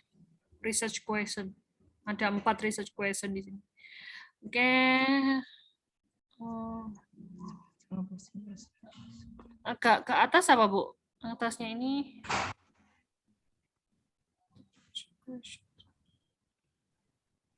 Method for research question 1. Berarti yang paling atas, Bu. Metode yang paling awal, maksudnya diturunin lagi. Turun lagi. Across studies, metode across study berarti a set of studies. Berarti menyeting siswa gitu ya, Itu Bu? tadi Ya? yang metode yang tadi, Bu. Metode Across. cross studies. Across studies. Across all 5 studies, I was the entity teacher and I conducted a first major. Nah, itu yang di record ada teacher-nya, Bu. Berarti ya, guru PPL-nya ya, Ibu? Iya. Itu yang di record teacher-nya. Guru PPL itu diamati dari 5 pengamatan ini ada di sekolah yang berbeda.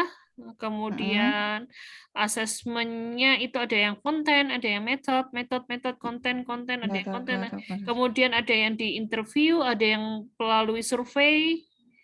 Kemudian jumlah partisipannya itu ada 15 dan seterusnya. Berarti gurunya yang diamati. Gitu.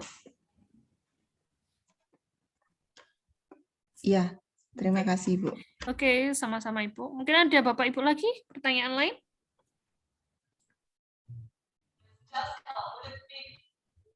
Tadi sudah seminar sudah lega kan ya? Saya Bu, Oke. saya mau tanya sedikit. Oke, silakan Pak Karena Fandi. ya, kan waktu yang dulu itu kan yang parafrase itu kan Farah mengirimkan satu file yaitu jurnal yang sesuai atau yang seperti yang saya inginkan itu. Namun tadi kan disarankan untuk yang kualitatif saja. Jadi saya untuk parafrasnya itu kan saya cari yang baru ya Bu ya. Kan yang kemarin itu kan PTK, lebih ke blended ataupun ke kuantitatif. Jadi saya ganti yang baru sebelum saya lanjutkan kembali ya. Gini Mbak, itu nggak perlu langsung diganti begitu, nggak. Kita masih butuh.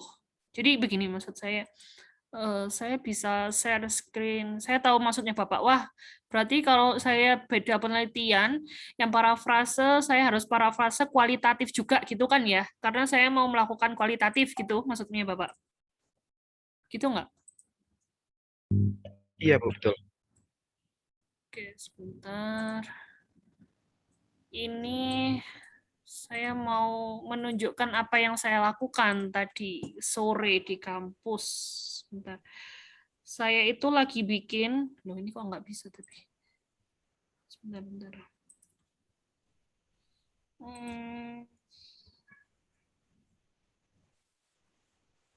Jadi saya itu ada dapat hibah penelitian gitu ya Bapak Ibu. Di hibah itu luarannya itu artikel. Luarannya artikel sehingga setiap 1 bulan sekali saya pasti ikut seminar untuk apa? Untuk luaran penelitian. Wajib. Nah, karena idenya kan terbatas ya, maksud saya waktunya itu terbatas. Bagaimana cara membuat 1 bulan 1 artikel itu kan betul-betul harus kita manage waktu sebaik-baiknya. Maka dari itu saya punya cara yang saya share ke Bapak Ibu kemarin tuh dalam membuat artikel dengan cepat gitu. Nah, jadi istilahnya itu tadi saya punya jalan tikus, saya tapi juga tahu jalan yang benar. Dua-duanya kita kombinasikan supaya kita bisa menghasilkan 1 artikel yang bagus begitu ya. Nah, ini sudah saya buka, saya share screen dulu. Ini artikel saya yang masih proses dan belum jadi sebetulnya Bapak Ibu. Ini diminta dalam bahasa Inggris, ya. Kemudian Ibu, yang saya lakukan karena 1 bulan sekali itu kan berarti nggak main-main kan ya, banyak artikel yang harus saya hasilkan dalam 2 tahun penelitian ini. Ini saya ambil dari artikelnya. Saya lupa ini. Coba kita kopikan aja, kita googling. Itu saya ambil dari artikel bahasa Indonesia punya siapa gitu tadi. Karena artikelnya bahasa Inggris ya Bapak Ibu. Sebentar. Oh, bukan ini.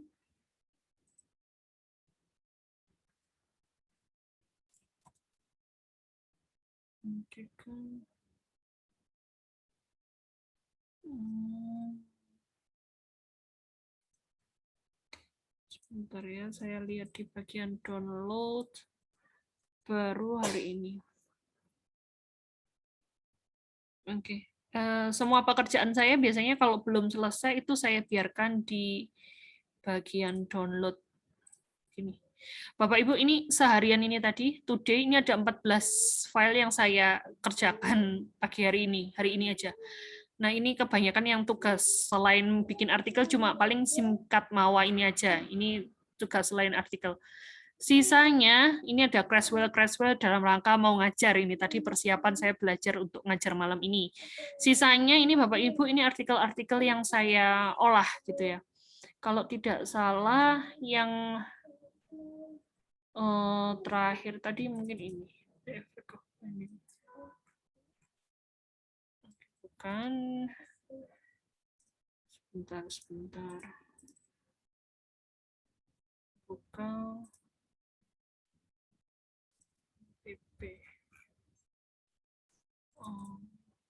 Atau mungkin tadi tidak sempat saya download itu bahkan artikelnya. Ya kayaknya nggak sempat saya download. Tapi saya bisa sampaikan begini. Ini kata-kata ini yang ada di artikel yang saya tampilkan, ini adalah kata-katanya orang, Bapak Ibu. Bukan kata-kata saya.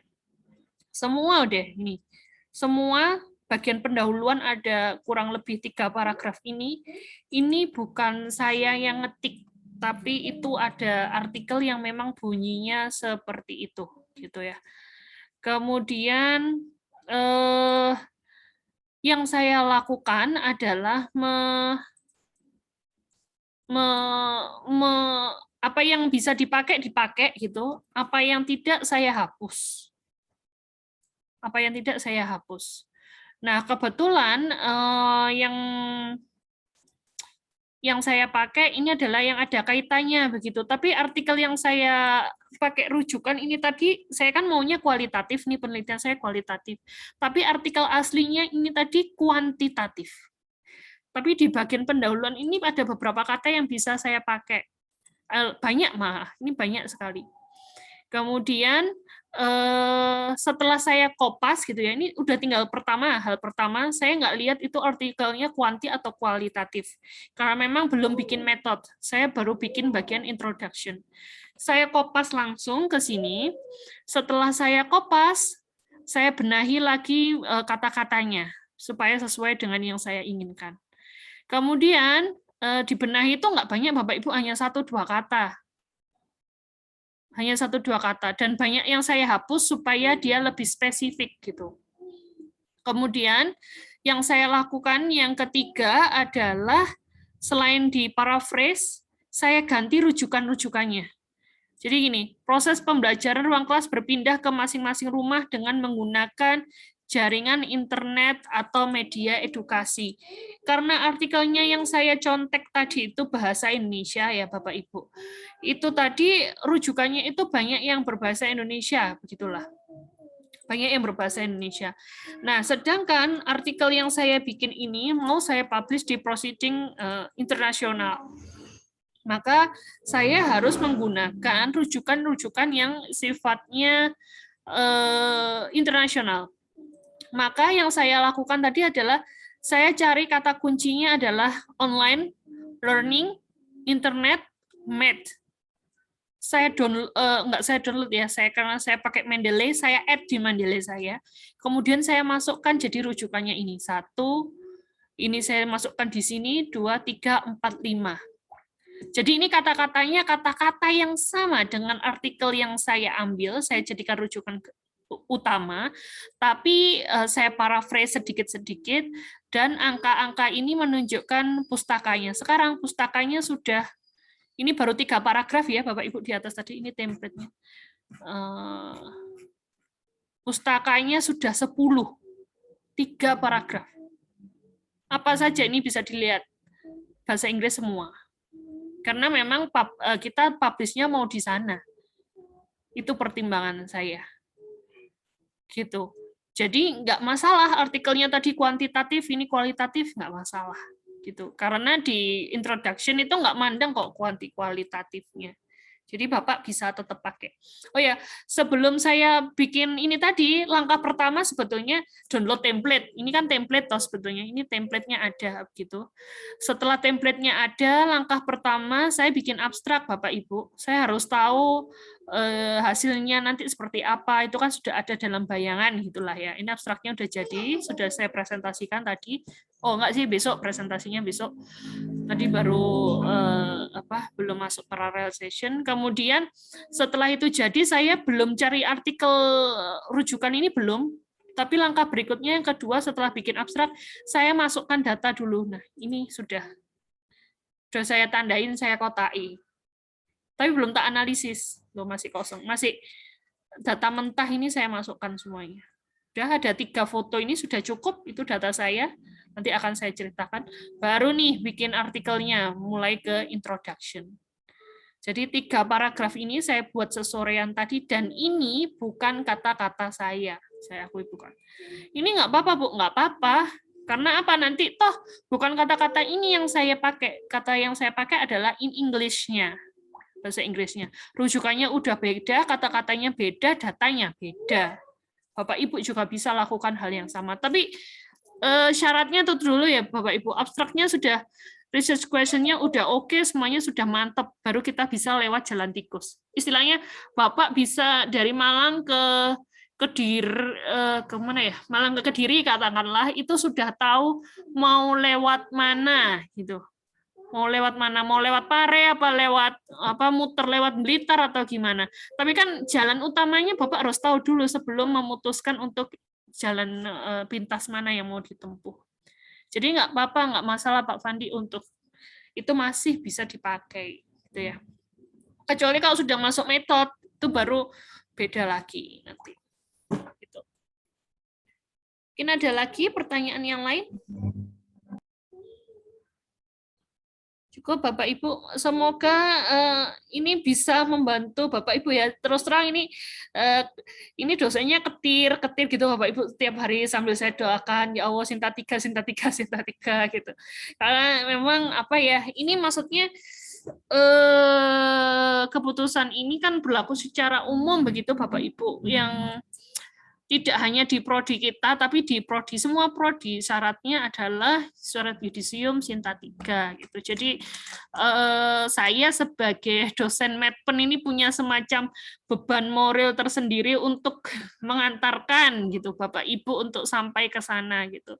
Dan kalau ada memang akhir-akhir ini kesibukan lagi banyak-banyaknya dan mungkin minggu depan saya tidak bisa hadir di Zoom gitu ya. Tapi nanti aja lah Bapak Ibu. Saya ada kegiatan acara di luar kota gitu selama 1 minggu. Kalau memang memungkinkan malam minggu saya sudah di rumah atau paling enggak sudah bisa pegang laptop bisa, tapi kalau saya masih di perjalanan kan nggak mungkin sambil ngajar begini sambil sambil di bis atau di mana kan nggak bisa dilihatin kernetnya nanti.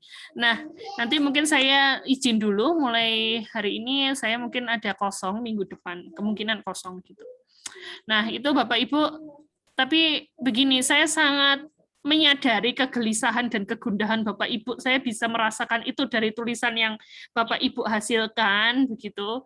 Dan saya juga bisa kok menangkap ini belum bunyi penelitiannya, ini belum jadi dan seterusnya. Saya cuma bisa menyemangati Bapak Ibu semuanya di sini. Mari kita berproses bersama-sama gitu. Memang yang baru itu pasti nggak mudah gitu, tapi bisa kok. Bisa, asal Bapak Ibu telaten aja, ditekuni aja. Saya suka dengan semangatnya seperti Pak Soleh gitu ya. Wis semangatnya itu dulu gitu. Itu dulu lah gitu. Saya dulu pernah bilang ke Bapak Ibu kalau saya sekarang lihat artikel saya waktu S1 atau skripsi saya waktu S1 rasanya kudu guyu dewe isin gitu ya, pengen skripsi itu saya nggak punya loh, skripsi tesis itu saya nggak punya. Bapak Ibu bisa lihat mungkin skripsi tesis saya di perpustakaan UM, tapi saya pribadi nggak punya, nggak simpan. Karena apa? Saking malunya dengan tulisan saya sendiri gitu. Tapi ya itu tadilah, yang penting kita berproses saja, berproses, dan saya yakin Bapak Ibu bisa. Asal apa? Asal berproses itu tadi. Itu asal berproses, dan prosesnya itu bukan dalam waktu semalam cling jadi artikel langsung submit langsung dipublish, tidak seindah itu memang gitu. Kita harus banyak effort di sana. Itu yang pertama. Yang kedua Bapak Ibu, lakukan saja gitu, lakukan saja apa yang Bapak Ibu pahami, itu penting. Lakukan saja apa yang Bapak Ibu pahami. Tadi di PPT itu tadi saya bilang salah satu karakteristik kualitatif itu adalah nggak ada yang salah, nggak ada yang benar. Gitu. Nggak usah takut salah, nggak usah takut salah. Langsung aja mau dianalisis model apa, ini mau nulis itu, mau nulis ini, tulis aja dulu. Toh nanti juga akan dikoreksi. Gitu. Kalau setiap step Bapak Ibu, ini benar nggak ya? Kemudian setiap step mau melangkah lagi, benar nggak ya? Benar nggak ya? Itu membutuhkan waktu yang jauh lebih lama untuk Bapak Ibu. Kalau Bapak Ibu prosesnya seperti itu, tiap step ini benar nggak ya? Nanti kalau salah saya ngulang. Karena memang di kualitatif research itu bukan yang sekali meluncur langsung jadi, itu enggak Bapak Ibu. Jadi hasil analisis langsung dianalisis, hasil data langsung dianalisis, selesai enggak gitu. Tapi data dianalisis, kita cek udah cukup enggak? Oh ternyata belum cukup, balik lagi ambil data. Dicek lagi cukup enggak? Oh balik lagi. Jadi prosesnya itu berproses kayak siklus gitu sampai datanya betul-betul yang disebut sebagai data jenuh. Data jenuh itu ya udah berarti subjek sudah tidak memberikan informasi apa-apa lagi buat kita. Nah, oleh karena itu Bapak Ibu nggak usah takut melangkah, udah lakukan aja. Yang penting yang seperti biasa saya bilang, blegernya itu ketok. Nah, itu akan lebih mudah bagi saya untuk mengarahkan Bapak Ibu. Tapi kalau arahan-arahan yang sifatnya spesifik, itu kadang saya juga nggak bisa mengarahkan. Misalnya, ini harus begini atau harus begitu. Karena bagaimanapun yang tahu di lapangan Bapak Ibu. Gitu. Dan ini juga penting Bapak Ibu. Jadi, gini, maksud saya Bapak Ibu, cobalah untuk mengambil keputusan sendiri, saya harus berbuat apa terkait penelitian. Saya harus begini, saya harus begitu. Nanti waktu ujian tesis pun kan waktu ujian akan ditanya, kenapa Anda ambil subjek itu? Bapak Ibu bisa menjawab. Kalau nanti mulai awal saya terlalu banyak mengintervensi apa yang Bapak Ibu lakukan terkait penelitian, nanti waktu ujian Bapak Ibu blank loh. Blank itu dalam artian karena semua yang saya lakukan berdasarkan instruksi Bu Farah. Nah, itu bahaya nanti. Tapi harus berdasarkan instruksi Bapak Ibu sendiri. Jadi saya ini sifatnya hanya apa ya? Sharing. Jadi sharing terkait dengan pengalaman saya, nulis jurnal di Sinta, nulis penelitian dan seterusnya. Keputusan akhirnya nih ada dalam keputusan Bapak Ibu sendiri untuk eksekusi itu. Karena setiap langkah dalam penelitian yang dilakukan secara ilmiah harus bisa dipertanggungjawabkan secara ilmiah. Coba itu dilatih mulai semester 1, sehingga nanti pada saat Bapak Ibu ujian, di semester 4 atau semester 3, Bapak Ibu sudah terbiasa untuk berargumen. Gitu ya, Pak Soleh misalnya, kenapa 6 orang itu Pak yang diambil? Gitu. Kenapa 6 orang? Ya karena Bu, ya 6 orang ini memenuhi kriteria yang sesuai yang saya tentukan. Nah, kan bisa jawab itu. Kenapa 6 orang diambil? Sama Bu Farah disuruh 6. Terus saya ikut ujian. Nanti gimana ujiannya? Jangan gitu nanti. Gitu ya. Nah, itu. Dan memang ya itulah karena kita baru bisa tahu penelitian itu secara utuh nanti, baru bisa banyak komentar itu secara utuh. Itu saja pesan saya. Dan apa namanya, ini sebetulnya harus saya upload di YouTube ya, dari kemarin nggak sempat. Insya Allah yang malam ini saya upload di YouTube karena memang topiknya sangat penting gitu. Jadi Bapak Ibu bisa terngiang-ngiang suara saya, bisa disetel bolak-balik nanti kalau di YouTube begitu. Karena tahap 1 sampai 8 tadi perlu untuk dilakukan dengan baik gitu ya. Tahap 1 sampai 3 saya upload di YouTube dulu. Itu ya Bapak Ibu, untuk malam ini saya rasa yang masih penelitian untuk seminar silakan fokus menyelesaikan artikelnya, semoga lolos. Yang tidak juga silakan fokus untuk menyelesaikan artikel Sinta. Bagi Bapak Ibu nanti andaikan full papernya untuk artikel yang diseminarkan ada yang tidak lolos, nggak masalah gitu, nggak masalah juga. Pengalaman ikut seminar kemarin tuh udah luar biasa sekali gitu ya, udah tahu speaker gitu ya, ada banyak kosakata baru sekarang, ada participant, ada speaker, ada parallel session, tuh kan, udah banyak kan, belum lagi materi-materi yang disampaikan oleh narasumber kemarin, ada macam-macam lah ya, gitu. Sudah ada yang bisa belajar bahasa Rusia juga, gitu ya. Nah kan kapan lagi Bu satu frame, satu zoom sama mereka yang di Rusia gitu ya. Bu Ira itu Bu Ira pinter bahasa Moskow. Bisa apa bahasanya, hurufnya aneh-aneh, bisa join breakout room yang macam-macam, ada yang join nggak di pendidikan ya, join di topik lain. Nah, kan luar biasa itu pengalamannya. Nanti akan ditambah dengan pengalaman-pengalaman lain. Nah, itu ya. Bu Farah, saya mau tanya terakhir, boleh nggak? Oke, silakan Bu, sebagai penutup kegiatan kita malam ini. Tadi baru saya berpikir kalau subjeknya misalkan saya menggunakan guru PPL kan harus menunggu jadwal dari kampus. Ada mahasiswa nggak ke sekolah. Misalkan itu saya ganti dengan guru GTT, kebetulan dalam bulan-bulan ini kan ada ini Bu, apa namanya, asesmen itu apa namanya? Bukan Pak, dari kepala sekolah yang memasuki kelas gurunya masing-masing di dalam supervisi. Ya, supervisi. Ya, betul, supervisi. Lupa saya supervisi. Apakah boleh itu, Bu, dilakukan dengan sebetulnya pre-service teacher itu tidak selalu PPL, Bu. Mereka semua yang belum PPL pun masuk pre-service teacher selama mereka belum lulus dapat SPD. Gitu.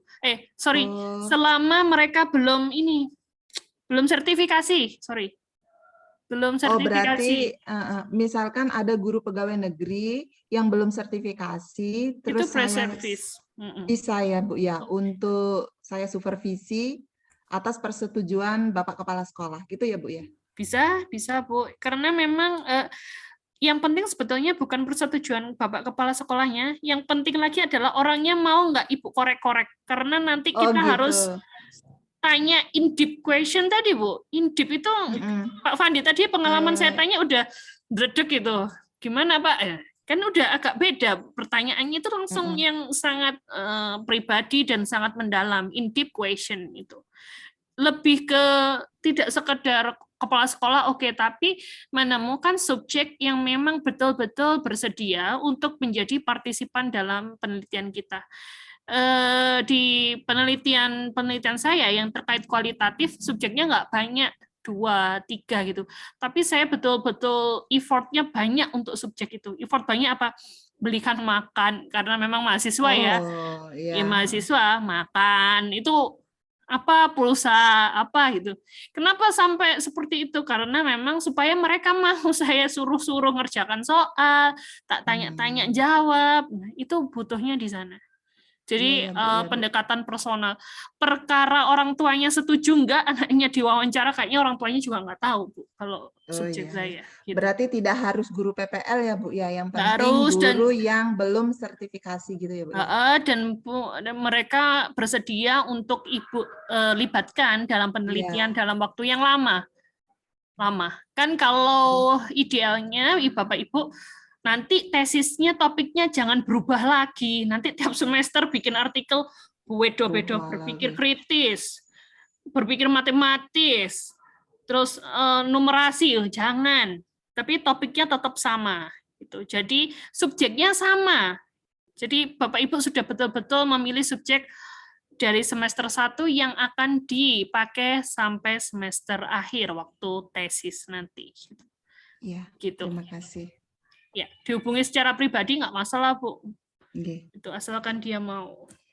Nanti kepala sekolahnya mau, orangnya nggak mau, kasihan tuh. Nggak keluar nanti datanya juga. Dia interview juga dia nggak akan jawab banyak itu nanti. Gitu ya. Bu, ya. Oke. Baik, mungkin itu untuk hari ini yang bisa saya sampaikan. Semoga bisa dipahami, bisa menambah wawasan Bapak Ibu, Mbak-mbak semuanya terkait dengan penelitian gitu. Gimana rasanya penelitian dibandingkan S1, Fani, Wardatun, terus siapa? Okta, mending mana? S1 apa S2?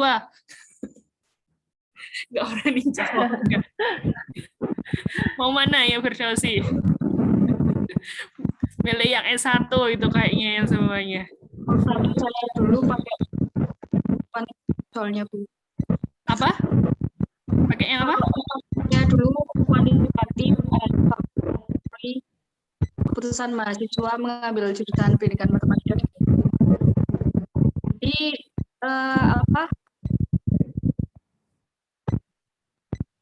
itu banyak punya saya, respondennya banyak.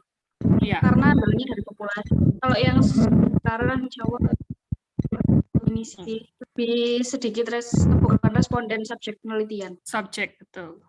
Jadi kalau kualitatif nggak ada lagi populasi, nggak ada sampel ya Bapak Ibu. Jangan bilang populasi, jangan bilang sampel, nggak ada. Karena di kualitatif hanya sedikit, limited, dan kata-katanya yang kan kita bolak-balik diulang ada in deep gitu. Nggak deep nih gitu. Nanti interviewnya juga ini kurang deep deh, ganti pertanyaan. Selama ini kalau bikin pertanyaan di instrumennya, biasanya yang S1 itu ya langsung aja tanya, bagaimana cara Anda menjawab? Sudah, itu selesai. Nah, ini nggak boleh lagi tanya gitu sekarang, harus in deep question-nya, harus lebih fokus lagi, tapi tidak boleh terlalu fokus. Nah, kan jadi gampang-gampang susah kualitatif. Katanya harus deep, tapi terlalu fokus juga salah. Gimana itu? Maka dari itu jam terbang itu juga dibutuhkan. Untuk menambah jam terbang itu silakan Bapak Ibu semaksimal mungkin baca. Semakin banyak artikel yang Bapak Ibu baca, akan semakin banyak ide yang Bapak Ibu bisa tuliskan dalam artikel-artikel Bapak Ibu. Dan kita sepakati malam ini bahwa kita fokus untuk mengejar jurnal Sinta 3 kita. Kita fokus ke sana, di Sinta 3. Lupakan yang Sinta 2 sementara ini. Karena melihat perkembangan Bapak Ibu udah Sinta 3 dulu, yaitu nanti kalau memang sudah publish, oke lah kita bisa bikin yang Sinta 2. Tapi kita sementara ini fokus di Sinta 3. Akhir tahun ini harus submit Sinta 3 gitu ya. Submit atas ACC saya tentunya. Kalau artikelnya belum saya ACC ya jangan disubmit gitu. Oke, itu dulu dari saya. Kurang lebihnya mohon maaf, Bapak Ibu. Kita bertemu lagi insya Allah 2 minggu lagi atau mungkin 1,5 minggu lagi, nanti tergantung kondisi ya. Kalau yang Sabtu depan kemungkinan besar saya kosong, 80% saya kosong gitu. Sinkronus nggak apa-apa. Masalahnya saya ujian Pak, saya mau ujian. Ya, maksudnya Bu Farah istirahat nggak apa-apa yang. Oh gitu, tambah senang kasihan nanti kayaknya. capek. Ya enggak Bu, kan lebih kesehatan Bu Farah. Berikutnya biar fit gitu. Pak Mandi mau Cie, Pak Mandi. Tadi katanya Bu Farah. Cie. Pak Mandi kangen Bu Farah, Bu, tadi nyari-nyari. Iya, nanti terus japri-japri, Bu, ini artikel saya, walah, caranya kalau istirahat, pacet tadi takoni. Tapi nggak apa-apa, Bapak Ibu, ditanya, saya jawabnya juga, paling kalau lagi sibuk tak retok, ya kan ya Pak Fandi ya? Iya. Nggak apa-apa, udah biasa Bu. Coba di Biasa read. ditolak. Bu Ira juga Bu. saya read, semuanya saya read. Nanti balasnya itu mesti ada. Daripada Saya apa, tahu Pak? Bu Farah kan padat hari ini, daripada nanti saya WA, saya tanya sedikit Bu, untuk proceeding tadi itu ujungnya dari ya Bu, apa seminar proceeding tadi itu kita ngapain setelah ini? Apakah kita store kemana gitu Bu, yang artikel apa full paper ya? Bu, papernya di setor, di submit di sistem, Mbak, di sistem. Oh, disubmit oleh dosen yang kita web gitu ya?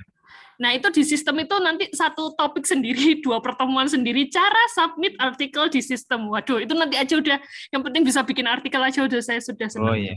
Jadi sementara ini untuk submitnya serahkan pada dosennya gitu. Saya minta tolong ke teman-teman di S1, saya bilang, tolongin saya ngajar di S2, tak bagiin kerjaan ya gitu. Akhirnya mereka mau, ya wes oke, mana saya ini. Bahkan tadi kayaknya Bu siapa ya? Yang sama Pak Fatoni siapa? Saya Bu. Oh, Bu Ira tadi kayaknya didampingi sampai presentasi sama Pak Fatoni, diperhatikan dengan seksama cie gitu kan ya. Yang lainnya ditinggal loh, Bu. Moskow. Presentasinya pakai bahasa Rusia. Padahal yang lainnya ditinggal loh. Enggak Bu? Kenapa? Didampingi Bu, saya didampingi Bu. Saya Oh, didampingi. Oke. Tapi yang Sampai presentasi saya selesai. sendiri. Oh, oke. Berarti yang ninggal Gila, cuma saya aja, masuk Kak apa-apa ya, produser. saya budal-budal deh. Ya tadi saya nggak bisa dampingin. Nah itu nanti diserahkan aja ke dosennya, Pak, ke dosennya kalau artikelnya sudah jadi, biar beliaunya yang submit. Kalau memang nanti lolos, artikel tersebut akan diterbitkan di kumpulan artikel hasil seminar yang disebut sebagai proceeding.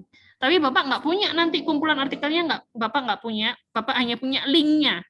Link itu nanti akan otomatis teridentifikasi dalam akun Google Scholar Bapak.